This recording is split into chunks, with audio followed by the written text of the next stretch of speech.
who had retired from the military. He held the belief that discipline and organization were important, but James was always resistant to them. James was usually the one who caused trouble when he was a child.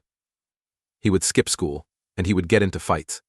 He would also hang around with the wrong crowd. In contrast, I was a reserved and studious individual who was constantly attempting to win over our grandparents. A gulf was built between us as a result of this, and it only grew bigger as we got older. At the age of 18, James got into a heated argument with his grandfather about the future he wanted for himself. His grandfather wished for him to either enlist in the military or attend college. James had the ambition to pursue a career in music and go on tour with his band. Following the conclusion of the altercation, James stomped out of the house while holding a guitar and vowed that he would never come back. Over the course of several years, we hardly ever communicated with one another. The occasional phone call or text message would come from James, and it would be when he needed money, despite the fact that his absence was painful for me. I was also angry at him for leaving our family behind. I devoted myself completely to my studies, became the recipient of a college scholarship, and established a life for myself. The life of James went in a different direction. When she became pregnant at the age of 19, he married his high school girlfriend, Lisa, and they had a child together. They had Daniel, who was 15 years old, and then Carol, who was 12 years old, a few years later. James made an effort to settle down by working construction jobs and playing gigs on the weekends. But he struggled to deal with the responsibilities of being a parent and a spouse.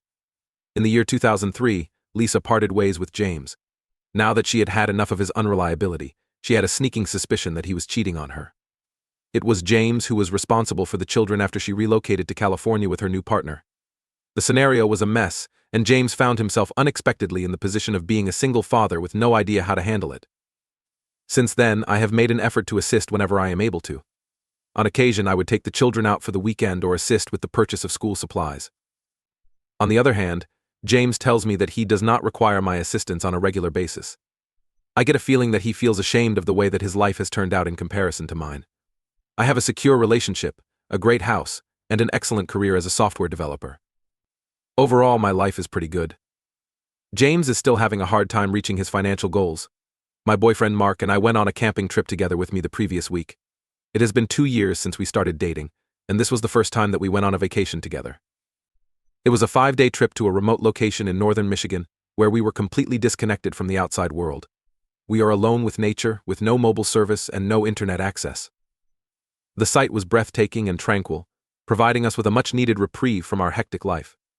Yesterday, when we returned to civilization, my phone was flooded with notifications, missed calls, angry texts, and voicemails, all of which were from James. As I listened to the messages, my heart fell since each one was more urgent than the one before it. I contacted James back right away, feeling perplexed and concerned about what was taking place all around me. While I was still in the process of greeting him, he picked up on the first ring and immediately began ranting. "Do you have any idea where you have been?" He made a yell. "Where are Daniel and Carol these days? Please explain how you could be so careless. I had no idea where I might go. James, please take it easy. What exactly are you referring to then? I had just returned from my excursion to the campground. What is the current situation with Daniel and Carol?" James' voice sounded like a combination of rage and panic. "I brought them to your residence 4 days ago and left them there. You were meant to keep an eye on them while I attended to some personal matters. What gives you the right to abandon them?" My thoughts were racing in every direction. What he was talking about was completely foreign to me. "I never agreed to watch the children, James. I never did. It's been 5 days since I last saw you. On the subject of daycare, I did not receive any messages from you. I sent you a text message," James insisted.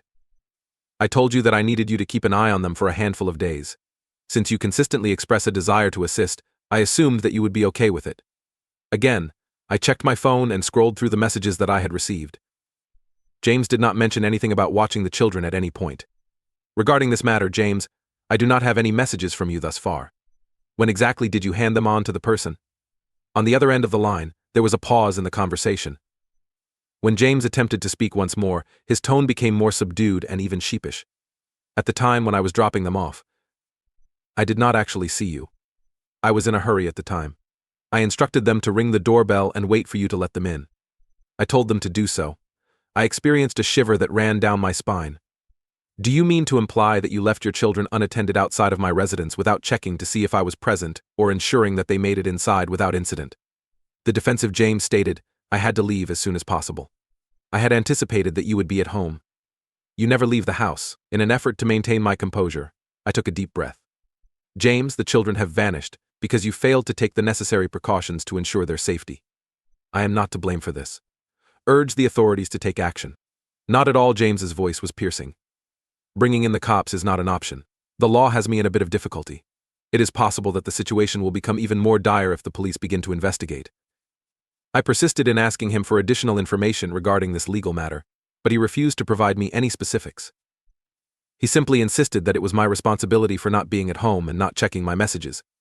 He did this over and over again. Are you James? I asserted unequivocally that I had not received any texts. It was your responsibility to make sure that I was available before you left your children. Rather than me, this is on you. The voice of James was broke. I'm quite aware that I made a mistake. But I beg you, Sarah, to assist me in locating them. They are only children. It is understandable that they would be so terrified, even though I was furious at James for his recklessness. My heart broke for Carol and Daniel the whole time. All of this was a complete and utter scam. That being said, James, have you consulted with any of your close friends or Lisa's relatives? James acknowledged that Lisa's family is unwilling to communicate with me. In addition, I do not have any friends that I can rely on with this matter. I had high hopes. It's possible that they traveled to the residence of one of your others. In my pledge to James, I would begin making phone calls. Following the conclusion of our conversation, I sat down on my couch and attempted to make sense of all that had transpired.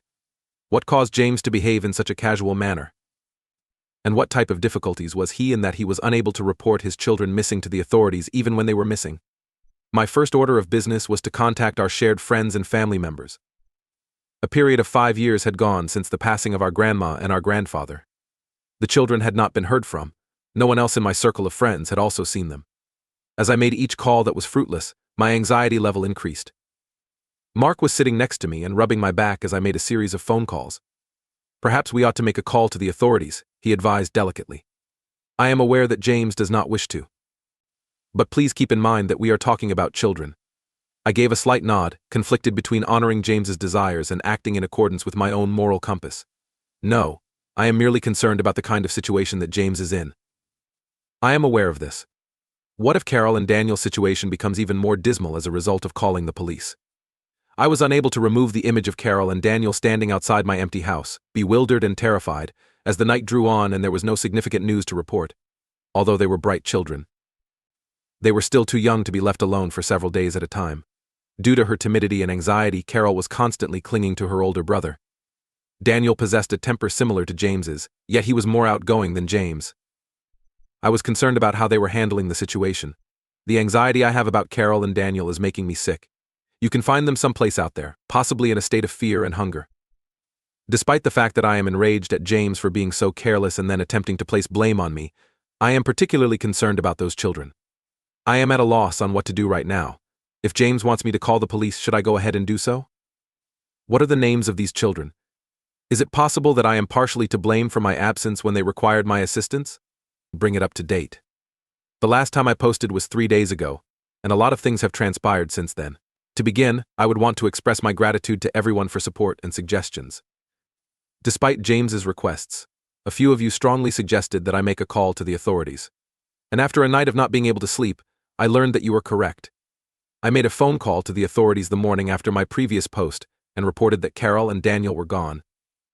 I informed them of everything, including the fact that James had left them at my house without first ensuring that I was present, as well as his unwillingness to involve the authorities in the situation. Following the officer's serious consideration of the report, an inquiry was initiated without delay. My attempt to call James in order to inform him of what I had done was unsuccessful because he was not picking up his phone. James arrived at my residence around 1 hour after I had finished speaking with the police. As he stormed into my living room, he was enraged despite the fact that his face was red with wrath. At that moment, he yelled out, "Do you have any idea what you've done? Everything has been damaged by you." I maintained my position. There is a problem with your children, James. Finding them in a secure manner is more crucial than any issue that you may be experiencing. In a fit of rage, James finally divulged the information regarding his private and confidential business. It appears that he owed money to a group of potentially harmful individuals, specifically a loan shark named Victor and his team. James had taken out loans to pay off his gambling obligations, and then he took out additional loans in an effort to win enough money to pay off all of his bills. He had gone to try to arrange a longer payment period for himself, concerned that they would begin searching for him in the event that he did not appear. Alternatively, you may go after Carol and Daniel. The news stunned me. Despite the fact that I was aware that James had made some poor choices in the past, I never expected that he would become involved with loan sharks. With trembling in my voice, I addressed James. How could you possibly put your children in such a precarious situation? You should make them your #1 priority. As James's rage dissipated, he collapsed into my couch, his head and his hands resting on the surface. Yes, I am aware, he stated, his voice cracking. Yes, Sarah, I have made a terrible mistake. Do you know that I was simply attempting to make their lives better, don't you? I believed that if I were to strike it rich, I would finally be able to provide for them in the manner that they are due. Sitting next to him, I was split between feeling sorry for my brother and being angry at the carelessness he displayed. Mr. James, gambling is not the means to accomplish that goal. Carol and Daniel are more in need of affection and stability than they are of financial support. We were unable to continue our conversation when there was a knock at the door. There were 2 law enforcement agents who had arrived to interview us further about the disappearance of the child. The ties that James had with these potentially harmful individuals were of particular importance to them. I gave James a firm squeeze on the hand and reminded him that the single most important thing was to locate Carol and Daniel. James first resisted my request. After nodding his head, he began to speak, informing the police of everything he had to say regarding his debts and the individuals he owed money to, within the next 2 days. There was a whirlwind of interviews with law enforcement, searches, and tense waiting. Through it all, Mark was a rock for us, doing everything from bringing us food to taking calls from concerned friends and family members to simply being there. Even though I was thankful for his support, I couldn't help but feel bad that I had brought him into this mess. Carol and Daniel had been located and were in a secure location. After they were unsuccessful in entering my home, they made their way to a retail mall in the neighborhood. They had been loitering about for a few days when Mrs. Chen, the proprietor of the store, took notice of them and contacted child services. The kids were terrified and hungry. But other than that, they were well. They reported to the authorities that they believed I was just not answering the door, and that they were unable to leave the house because their father had instructed them to remain with me regardless of the circumstances. The nighttime hours were spent sleeping in the back room of Mrs. Chen's business, and during the daytime hours they were walking around the shopping center. While Child Services is conducting an investigation into James' suitability as a father, Carol and Daniel are being cared for under their supervision. Despite the fact that James is inconsolable, he is aware that he is the only person to blame.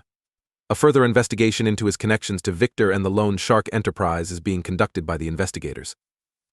There is permission for me to go see the children. I felt my heart break when I saw them in the antiseptic visitation room of the Child Services office.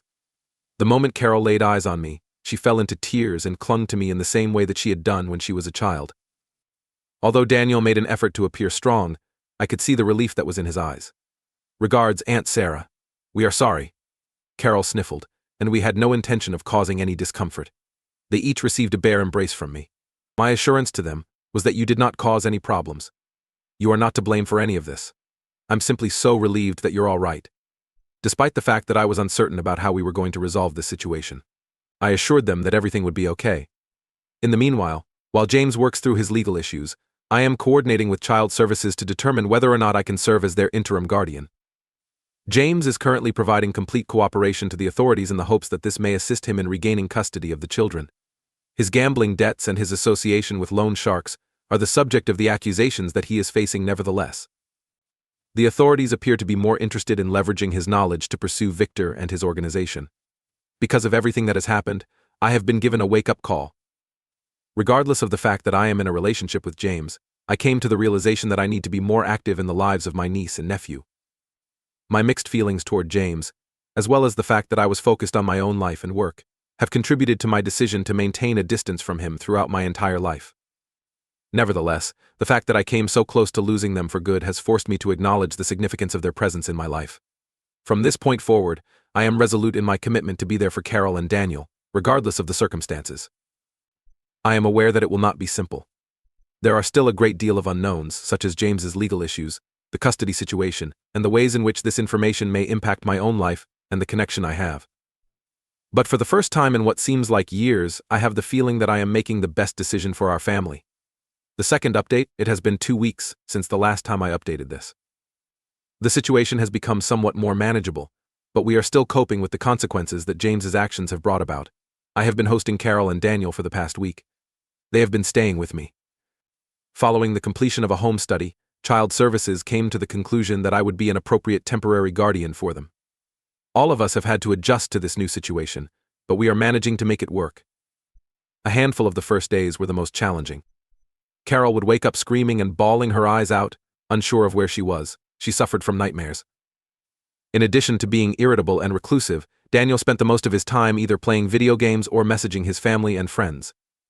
As a result of this new circumstance, I felt completely out of my depth and unaware of how to soothe them or establish regulations.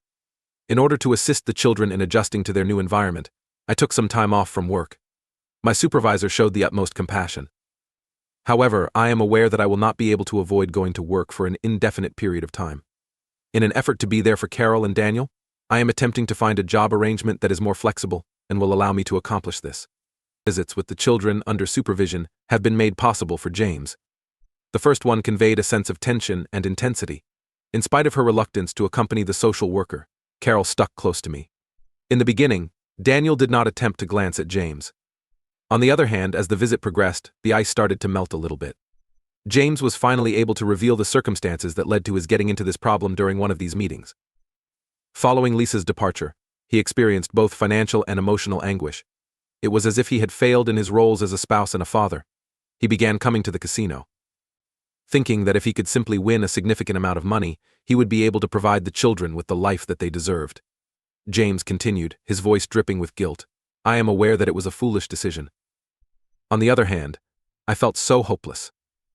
I want to be the kind of father that could provide his children with good things and take them on vacations, for example. My belief was that I could solve everything with a single major victory. On the contrary, he continued to accumulate more and more debt. Victor, the loan shark, became his go-to source of financing after the banks refused to extend any further loans to him. At the beginning, it was a rather modest loan. However, as his debts increased, so did the pressure that Victor and his men were putting on him. After hearing about how he had gambled away his child's safety, I became quite outraged. Nevertheless, in light of the fact that he was so wounded and contrite, I am attempting to be helpful while simultaneously holding him accountable. Within the context of his efforts to reclaim custody of Carol and Daniel, he has consented to participate in a program designed to treat addiction to gambling. The kids are gradually getting used to the idea of living with me. A small amount of Carol's shyness has begun to emerge from her shell. My encouragement to her to sketch and paint as a means of expressing her emotions stems from the fact that she has always been capable of artistic expression. In a timid manner, she presented me with a picture that she had drawn of all of us the other day. Holding hands are she, Daniel, James, and I with each other. It caused me to shed tears. Even now, Daniel is having a hard time. Because he is upset, particularly with James, he has been behaving inappropriately at school. A fight that he got into with another student was reported to me by his principal yesterday, and I received a phone call about it. I scooped him up, and he was irritable and protective at the same time. Do you even care about this? When I attempted to talk to him about it, he came out with a rage. No, you are not my mother. Because your father made another mistake, you are now forced to stay with us. His words injured me, but I made an effort to remain cool. Daniel, I care because you are a member of my family. Although I am aware that I have not always been present as much as I ought to have been, that is going to change in the near future. Nothing will stop me from being here for you. His shoulders appeared to loosen up a little bit. But he did not make any other statements. Despite the fact that it will take some time to establish trust between us, I am dedicated to being there for both of them. When it came to making accommodations for Carol and Daniel, I had to make a lot of adjustments. In order to accommodate Carol, I have converted my spare room into a bedroom. I am currently resting on a pull-out couch in my office while Daniel is sleeping. It is a significant financial choice for me to move to a larger location, but I am considering the possibility of doing so, due to everything that has happened. My connection with Mark has become strained. Despite the fact that he has been supportive, I can sense that he is having a hard time adjusting to the abrupt arrival of 2 children into our lives. Earlier, before all of this took place, we had discussed the possibility of moving in together. However, now everything is up in the air. In the midst of a challenging talk that took place last night, he revealed to Sarah, I care about you. And I want to support you. But this is a lot to take on with 2 adolescents. I'm not sure if I'm prepared to take on the role of a father figure right away. His reluctance is something I can understand, yet it still hurts. When it comes to our future, I have no idea what this implies. But for the time being, Carol and Daniel are going to remain my top priorities. While there have been times of happiness, there have also been times of difficulty. We all worked together to prepare dinner the night before. I proposed that Daniel make homemade pizza, and at first he rolled his eyes at the idea. However, he ended up being really interested in the process. Carol chuckled to herself as she worked the dough, a smattering of flour appearing on her nose. After leaving his children at my place for several days, my brother's children vanished without a trace. I am now being blamed by him, but the reality is much more sinister than I could have ever imagined. James, who is 34 years old, and I, who am 30 years old, have a convoluted history. In the aftermath of our parents' deaths in a car accident, when I was 5 years old, and James was 9 years old, we were brought up by our grandparents in a little town in the state of Michigan. Both of our grandparents were affectionate, but they were also very severe, particularly our grandfather. Also, I am aware that I am in the right place. Legal proceedings involving James are still ongoing at this time. Charges have been brought against him in connection with his gambling debts as well as his participation with loan sharks. Due to the fact that he is cooperating, the prosecutors appear to be willing to deal with him. He is still considering the possibility of serving time in jail. It keeps me up at night to consider the possibility of having to break the news to Carol and Daniel that their father might be sentenced to prison. I'm attempting to strike a balance between my career, the requirements of the children, my relationship with Mark, and my personal self-care. I'm taking things one day at a time. It is not simple, and there are times when I question whether or not I have taken on more than I am capable of handling. In spite of everything, I am confident that I made the right decision when I look at Carol and Daniel. I am resolute in my commitment to provide children with the stability and affection that they require, regardless of the circumstances. This is the third update. Since the last time I updated you, it has been a month. Life has returned to its previous state of normalcy, despite the fact that it is still not easy. Daniel and Carol are still residing with me at this time. I have been granted an extension of my interim guardianship by the court so that James can continue to work on his problems. All of us have been attending family therapy sessions, which appear to be assisting us in processing all that has taken place to this point. At this point, Carol is performing better at school. The teachers have reported that she is becoming more engaged in the classroom and has acquired a few new friends. Despite the fact that she is still reserved at home, she has begun to become more open. A short while ago, she inquired about the possibility of redecorating her room. She chose to paint the walls lavender, and we spent the weekend setting up fairy lights and painting the walls lavender. After all of the hard work, it was all worth it as she gazed around her new room and smiled at whatever she saw. Even though Daniel is still having difficulty, I am beginning to notice some progress. Aside from the fact that he has begun, he is not acting out as much at school. It appears that playing soccer once more is a healthy way for him to release his frustration. There are still times when he loses his temper, particularly when we are discussing James, but he is getting better at controlling his feelings. On the whole, James has been making headway. Even though he has been working with a court-appointed financial advisor to legally sort out his obligations, he is continuing to participate in the gambling addiction treatment that he has been attending. We had the impression that we were a typical family for a little period of time. Even though I am making an effort to provide stability and support, it is difficult for me to do so. I'm getting better at navigating the intricacies of parenting teenagers who are going through traumatic experiences and who are going through upheaval. There are times when I feel absolutely overpowered, and I question whether or not I am capable of tackling this challenge. Nevertheless, Carol will smile shyly at me, or Daniel will actually talk about his day. Both of these things happen. Even though it has been a financial burden, the fact that the children are beginning to feel secure and at home makes it all worthwhile. Although my manager has shown their compassion, I am aware that this arrangement cannot continue indefinitely. I'm looking into more long-term options that will enable me to maintain a healthy balance between my career and my family life. In the past week, my relationship with Mark came to an end. Despite the fact that we both saw it coming, it still hurts. I was told that he cared about me, but that he was not prepared to have an immediate family. I do comprehend, but that does not make the situation any less difficult. I told the children, and they were upset about it. They developed a fondness for Mark. They will have to deal with yet another defeat as a result of this. Even while there have been difficulties, there have also been times of happiness. We watched a movie together the night before. There was a stupid comedy that we were all giggling at, and we all gathered onto the couch with popcorn and ice cream. At that precise instant, with Carol cuddled up next to me and Daniel truly smiling, I experienced a sense of serenity that I hadn't felt in a very long time that I had not felt before. In the process of learning to take delight in minor wins, such as when Daniel requested for assistance with his arithmetic assignment rather than slamming his book shut in frustration, I am learning an important lesson. Then there was the time when Carol was helping me with the dishes and she started humming to herself, which is a sign that she is becoming more at ease and safe. There are, in fact, a great deal of obstacles still to come. The lawsuit that James is currently facing is still underway, and all of us are quite concerned about the outcome of the case. In spite of the fact that I have been through a lot, I am still trying to figure out how to be a parent to 2 teenagers. In addition, I am attempting to strike a balance between taking care of myself and taking care of your loved ones. But in spite of everything, I do not have any regret about the choice I made to take in Carol and Daniel. There is a necessity for me because they are family. While I was saying my goodnights to Carol the night before, she gave me a bear hug and whispered, "I'm glad we're here with you, Aunt Sarah. It wasn't all roses and sunshine all the time." I had taken Daniel's phone away from him because he had broken curfew, and then he was sitting in his room pouting. However, at that very time I was aware that we were heading in the right direction. With regard to our unorthodox family, I have no idea what the future holds for us.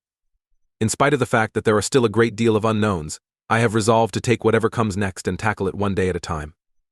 Currently, he is permitted to visit the children on a more regular basis, and things have been going more smoothly. The fact that he and Daniel were able to have a talk that did not end in shouting was a significant success for him. This conversation took place. In order to create room in my life for Carol and Daniel, I have been forced to make some significant adjustments. In order to be more accessible to them, I made the decision to move to working from home on a part-time basis.